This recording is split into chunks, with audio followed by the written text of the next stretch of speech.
భద్రాద్రి కొత్తగూడెం జిల్లాలో ప్రైవేటు హాస్పిటల్కు వెళ్లే ఆర్థిక స్తోమతలేని ఏజెన్సీ ప్రజలకు ప్రభుత్వ ఆసుపత్రుల్లో పూర్తి స్థాయిలో వైద్యం అందడం లేదు.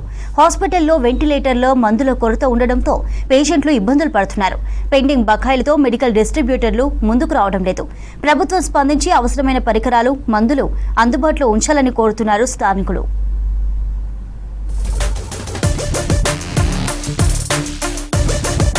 భద్రాద్రి కొత్తగూడెం జిల్లా జనరల్ ఆసుపత్రిలో సరిపడా వైద్య పరికరాలు లేక ప్రజలకు అత్యవసరాల్లో వైద్యం అందడం ఇబ్బందికరంగా మారింది. వెంటిలేటర్లు, మందుల కొరతతో జనం ఇబ్బంది పడుతున్నారు. హాస్పిటల్లో మొత్తం 10 వెంటిలేటర్లుండగా ఇందులో 2 మాత్రమే పనిచేస్తున్నాయి. మిగతా వాటికి రిపేర్లు చేస్తే అందుబాటులోకి వస్తాయి. కానీ హాస్పిటల్లో బయోమెడికల్ ఇంజనీర్ లేకపోవడంతో వైద్య పరికరాల రిపేర్ల కోసం ఇంజనీర్లను హైదరాబాద్ నుంచి పిలిపించాల్సి వస్తోందంటున్నారు డాక్టర్లు. కొన్నిసార్లు ఇంజనీర్లు సరైన సమయానికి రెస్పాండ్ కావడం లేదని చెబుతున్నారు. మెడికల్ కాలేజీకి అనుబంధంగా రామవరంలో ఉన్న మాతా శిశు సంరక్షణ హాస్పిటల్లోనూ వెంటిలేటర్లు రిపేర్లోనే ఉన్నాయని తెలిపారు.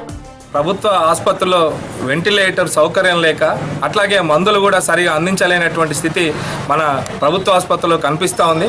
మందులు లేక అనేక సమస్యలు పడుతున్నటువంటి రోగుల పాలిట శాపంగా వైద్యాధికారులు కానీ ప్రభుత్వం వివరిస్తున్నటువంటి తీరుంది. వెంటిలేటర్ సౌకర్యం లేక ప్రజలు ప్రాణాలు కోల్పోయేటువంటి పరిస్థితి ఏర్పడ్డది.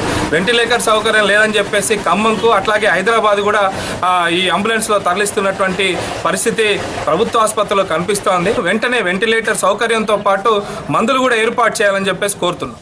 ఏజెన్సీ ప్రాంతమైన భద్రాద్రి కొత్తగూడెం జిల్లాలో సుమారు 20 మండలాల నుంచి పేషెంట్లు వైద్యం కోసం ఈ ఆసుపత్రికి వస్తుంటారు. పేషెంట్లకు సరిపడా హాస్పిటల్లో మందులు లేకపోవడంతో ప్రైవేట్ మెడికల్ షాపుల్లో వేల రూపాయలు పెట్టి మందులు కొంటున్నారు.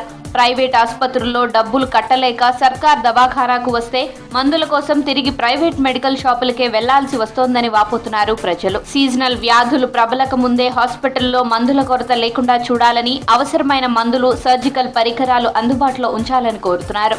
గత నెల రోజుల నుంచి వస్తున్నటువంటి పేషెంట్లకు ట్యాబ్లెట్లు లేకపోవడం వలన ఇవాళ వాళ్ళు ప్రైవేట్ మెడికల్ షాపుల్ని ఆశ్రయించాల్సిన పరిస్థితి వస్తూ ఉంది. ప్రైవేటు హాస్పిటల్స్కి వెళ్ళి వైద్యం చేయించుకునేటువంటి పేదలు ఇవాళ ప్రభుత్వ హాస్పిటల్కి వస్తున్నారు. కానీ అలాంటి పేదలకు ఇవాళ ఆ ట్యాబ్లెట్లు ఇవ్వకుండా ప్రైవేట్ మెడికల్ షాపులకు రాయడం వల్ల అక్కడికి వెళ్ళి డబ్బులు వెచ్చించి వాళ్ళ ట్యాబ్లెట్ కొనుక్కోవాల్సిన పరిస్థితి ఏర్పడింది. ఓపిన ప్రభుత్వం బిల్డింగ్ల కోసం అట్లాగే వేల కోట్లు ఖర్చు పెడతా ఉంది. కనీసం హాస్పిటల్కి వచ్చినటువంటి పేషెంట్కి ట్యాబ్లెట్లు కూడా ఇవ్వలేనటువంటి దుస్థితిలో ఇవాళ ప్రభుత్వ హాస్పిటల్స్ ఉన్నాయి. జిల్లా గవర్నమెంట్ హాస్పిటల్ కు సరైన విధంగా బడ్జెట్ కేటాయింపులు లేకపోవడంతో వైద్యాధికారులు ఇబ్బందులు పడుతున్నారు.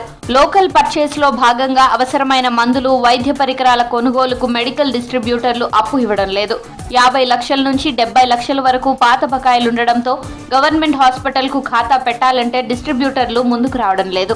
ఆక్సిజన్ సిలిండర్లు సప్లై చేసే కాంట్రాక్టర్ కు 13 లక్షల వరకు బకాయిలున్నాయి. ఇప్పటికైనా జిల్లా ఉన్నతాధికారులు, రాష్ట్ర ప్రభుత్వం చొరవ తీసుకుని ఏజెన్సీ ప్రాంత ప్రజలకు మెరుగైన వైద్యం అందేలా చూడాలని విజ్ఞప్తి చేశారు. రోగులకి అవసరమైనటువంటి మందులన్నీ కూడా అందుబాటులో లేని కారణంగా చాలా రకాల మందులు డాక్టర్లు బయటికి రాస్తున్నారు. వైద్యుల కొరత వల్ల కీలకమైనటువంటి సందర్భాల్లో డాక్టర్ల కోసం హైదరాబాద్కి, వరంగల్కి రిఫర్ చేస్తున్నటువంటి పరిస్థితి ఏర్పడింది. ఒక ఏజెన్సీ జిల్లా, అత్యధిక మంది గిరిజన పేద ప్రజానీకం వచ్చేటువంటి హాస్పిటల్కి జిల్లా కేంద్ర ఆసుపత్రిగా కేవలం ఒక బోర్డు తొలగించారు తప్ప దానికి అవసరమైనటువంటి సౌకర్యాల కల్పనకి, సిబ్బంది నియామకానికి, డబ్బులు కేటాయించడంలో, పర్యవేక్షణ చేయడంలో చాలా నిర్లక్ష్యం అనేటువంటి ప్రభుత్వం వైపు నుంచి కనపడుతుంది. ప్రభుత్వ హాస్పిటల్లో పేరుకుపోయిన బకాయిలను చెల్లించాలంటున్నారు జిల్లా ప్రజలు.